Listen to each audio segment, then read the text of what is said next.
ناظرین، پاکستانی معیشت کے لیے بڑی اچھی خبر ہے کہ آئی ایم ایف کے ساتھ مذاکرات کامیاب ہو گئے اور آئی ایم ایف نے نئے پیکج کی منظوری دے دی ہے۔ وزیر اعظم شہباز شریف بڑے خوش ہیں، اس پہ اپنی پوری ٹیم کو مبارکباد دے رہے ہیں۔ دوسرا معاملہ ہے ناظرین، پاکستان کے سابق صدر ہیں ڈاکٹر عارف علوی، ان کا دورہ امریکہ اور فری عمران خان یعنی عمران خان کی رہائی کی مہم وہاں جاری ہے۔ اس کو پاکستان کے ریاستی ادارے کس نظر سے دیکھ رہے ہیں، اس کی کیا تفصیلات اکٹھی کی جا رہی ہیں، یہ میں آپ کو بتاؤں گا۔ پھر ناظرین، سلمان اکرم راجہ جس انداز میں ڈسپلن پارٹی میں قائم کرنا چاہتے ہیں، لگتا ہے وہ کوئی ڈی ایم جی افسر کے طور پہ پارٹی کو چلانا چاہتے ہیں۔ سیاسی پارٹی میں اس طریقے سے ڈسپلن نہیں رکھا جا سکتا جیسے راجہ صاحب کہہ رہے ہیں۔ اب فیصل چودھری جو آج کل عمران خان کو ہر جگہ ڈیفینڈ کر رہے ہوتے ہیں، ان کو لیگل ٹیم سے نکال دیا گیا ہے۔ اس پہ فواد چودھری نے بڑا سخت اور دلچسپ تبصرہ کیا ہے، وہ بھی میں آپ کو بتاؤں گا۔ ناظرین بسم اللہ الرحمن ناظرین، میں ہوں طارق سمیع، ڈیلی ممتاز ڈیجیٹل کے ساتھ۔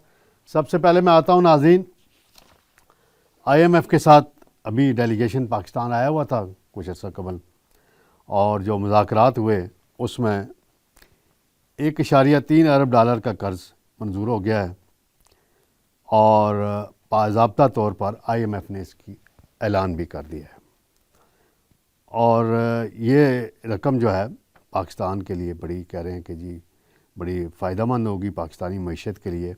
اور آئی ایم ایف نے اپنے اعلامیے میں کہا ہے کہ پاکستان کی معیشت مستحکم ہوئی ہے اور افراط زر یعنی مہنگائی جو ہے 2015 کے بعد کم ترین سطح پر آئی ہے۔ 18 ماہ کے دوران پاکستان نے چیلنجز کے باوجود میکرو اکنامک استحکام کی بحالی میں پیش رفت کی ہے، اور اس حوالے سے یہ بڑی خوشائند بات ہے۔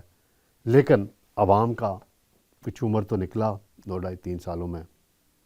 پی ڈی ایم کے دور سے آغاز ہوا، عمران خان کے دور سے کہہ لیں آغاز ہوا، آخر میں سے ہوا، پھر کچھ عرصہ پہلے تک چلتا رہا، مہنگائی عروج پہ 40% تک گئی۔ لیکن اس میں حکمران طبقے نے کتنا حصہ ڈالا، یہ بڑا افسوسناک امر ہے۔ اشرافیہ جس کا وزیر اعظم صاحب روز ذکر کرتے ہیں، اس نے اپنا کتنا حصہ ڈالا، اس کی فگر لے آئیں۔ آج بھی وزیر اعظم صاحب کابینہ کے اجلاس میں کہہ رہے تھے کہ سرکاری ملازمین سیلریز کلاس چاہے وہ سرکار کی ہو چاہے نجی شعبے کی ہو، سب سے زیادہ ٹیکس انہوں نے دیا ہے، اور جب تنخواہیں بڑھانے کی بات آتی ہے تو سب سے زیادہ تنخواہیں بڑھانی ہیں ارکان پارلیمنٹ کی اور کابینہ کی۔ وزیر اعظم صاحب یہ وہ کیا سہیل وڑائے صاحب کا فکرہ ہے مشہور، یہ کہیں کھلا تضاد تو نہیں ہے، یہ وہی ہے، تضاد ہی لگتا ہے نا۔ تو پھر آپ سرکاری ملازمین کی تنخواہ بھی بڑھائیں، اتنی بڑھائیں جتنی پارلیمنٹرین کی بڑھائی ہے۔ اب بقول آپ کی معیشت ٹھیک ہو گئی ہے، خزانے میں پیسہ بھی آ گیا ہے، اور ٹیکس بھی بہت دیا جا رہا ہے سیلریڈ کلاس کی طرف سے، تو بیلنس رکھے نا، کریٹ کریں نا، یہ نہیں اس طریقے سے تو معاملات نہیں چل سکتے۔ وزیر اعظم صاحب نے کابینہ کے اجلاس میں بہت سی اور باتیں کہ وہ کہتے ہیں کہ یہ بڑا پروپیگنڈا ہو رہا تھا کہ منی بجٹ آئے گا، منی بجٹ آئے گا، ڈنڈورا پیٹا گیا، لیکن الحمدللہ منی بجٹ نہیں آیا۔ پھر انہوں نے یہ پیکج منظور ہونے پہ ڈار صاحب کو مبارکباد دے دی، حالانکہ مین کام تو اورنگزیب صاحب کا ہے، اورنگزیب صاحب کا بھی ذکر کیا ہے۔ تو وہ کہتے ہیں 11 لوگوں کی ٹیم ہوتی ہے، اس میں ایک کپتان ہوتا ہے، تو یہ ساری انہوں نے باتیں کی ہیں، ایف بی آر کی کارکردگی کے حوالے سے بھی باتیں کی ہیں۔ اور پھر چینی کے حوالے سے تو چینی وزیر اعظم صاحب آپ نے خود ہی 130 روپے فی کلو دینے کا اعلان کیا، وعدہ کیا، اور اب 164 پہ پہنچ گئے ہیں، حکومت کو خود پہنچ گئی ہے۔ تو میں روز کہتا ہوں کہ چینی مافیا، چاہے وہ پیپلز پارٹی کے نظر میں ہو، چاہے پی ٹی آئی میں ہوں، چاہے نون میں ہوں، سیاستدان ہیں سارے آلموسٹ، تو وہ اپنا منافع اتنا اربوں خربوں روپے کا لے جاتے ہیں۔ کسان کو بھی، گنے کے کسان کو بھی پیمنٹ نہیں ہوتی۔ کل کوئی ایک انٹرویو کسی صاحب کا میں نے دیکھا، وہ چیخ و پکار ہو رہی تھی، تو ان کو تو بڑا آپ نے فائدہ دیا، اور عوام کا تو نکال لیا آپ نے۔ یہی مہینہ ہوتا ہے رمضان کا، تو اس میں چینی خوب بیچی گئی، پہلے ایکسپورٹ کی گئی، پھر یہ ایکسپورٹس کے وقت آپ نے ان سے گارنٹی بھی لی تھی، اس کا کیا آپ نے پوچھا کبھی ان تاجروں سے، ان تنظیموں سے پوچھا کہ ایکسپورٹس آپ نے کرائی تھی تو قیمت کیوں بڑھنے دی؟ پھر وزیر اعظم صاحب کہتے ہیں کہ اس سال جو چینی پہ ٹیکس ریکوری ہے وہ 60 ارب روپے کی ہوگی. پھر وہ آگے اس ماڈل کو لے کے جانا چاہتے ہیں ٹوبیکو سگریٹ والا جو ہے, پھر سیمنٹ اور ٹیکسٹائل میں یہ ماڈل اپنائیں گے. پھر وہ کہتے ہیں کہ شادیاں بیرون ملک کی جاتی ہیں بڑے بڑوں کی اور ٹیکس نہیں دیتے. تو لیں نا سی ٹیکس, ان سے ٹیکس لیں, کسی نے روکا ہے؟ سیلڈ کلاس کی تو آٹومیٹیکلی کٹ بھی جاتی ہے, دیتے بھی ہیں.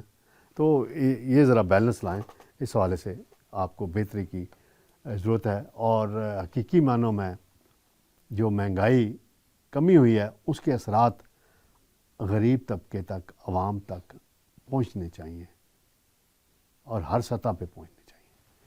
ناظرین, ایک اور معاملہ ہے. انصار عباسی صاحب نے آج ایک بڑی ڈیٹیل رپورٹ دی ہے جس میں وہ کہتے ہیں کہ سابق صدر عارف علوی صاحب کا امریکہ کا دورہ تھا اور عمران خان کی رہائی کی انہوں نے بڑی وہاں کی پی ٹی آئی کی قیادت کے ساتھ مل کے کمپین چلائی, کانگریس مین سے ملے, بڑے بڑے لوگوں سے وہاں ملتے رہے.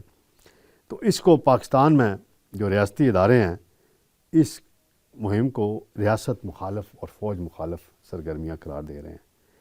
اور اس میں بائیڈن انتظامیہ ہو یا ٹرمپ انتظامیہ ہو, ابھی تک انہوں نے پی ٹی آئی امریکہ کی کوششوں, جو ان کے رابطے ہیں, جو ان کی لابنگ ہے, اس کے نتیجے میں کوئی دباؤ پاکستانی حکومت پہ نہیں ڈالا کہ عمران خان کو رہا کیا جائے. تو عمران خان کا انہوں نے مقدمہ وہاں پیش کیا. پھر لندن میں بیٹھے ہوئے ہیں اپنا زلفی بخاری, عاطف خان ہیں, ملک عمران خلیل ہیں, سجاد برقی ہیں, یہ لوگ بڑے ایکٹیو ہیں, باہر لگے ہوئے ہیں ساری چیزیں. تو انہوں نے بڑے مظاہرے کیے, 20 سے زائد احتجاجی مظاہرے کیے تھے انٹرنیشنل سطح پہ. اور آئی ایم ایف کے دفتر کے باہر بھی ایک دفعہ انہوں نے پروٹیسٹ کیا تھا. اس پہ تو ویسے ان کو شرم آنی چاہیے تھی, آئی ایم ایف کے پاس عمران خان صاحب بھی گئے تھے نا. تو اس پہ بات پہ ٹھیک ہے, آپ باقی جو آپ کر رہے ہیں کرتے رہیں. تو یہ باہر کمپین ہے. عارف علوی صاحب جو ہیں جب صدر پاکستان تھے تو عمران خان کی میٹنگز کرتے تھے خفیہ جنرل باجوہ سے, اور باجوہ صاحب کو آفر کی جاتی تھی لائف ٹائم ایکسٹینشن.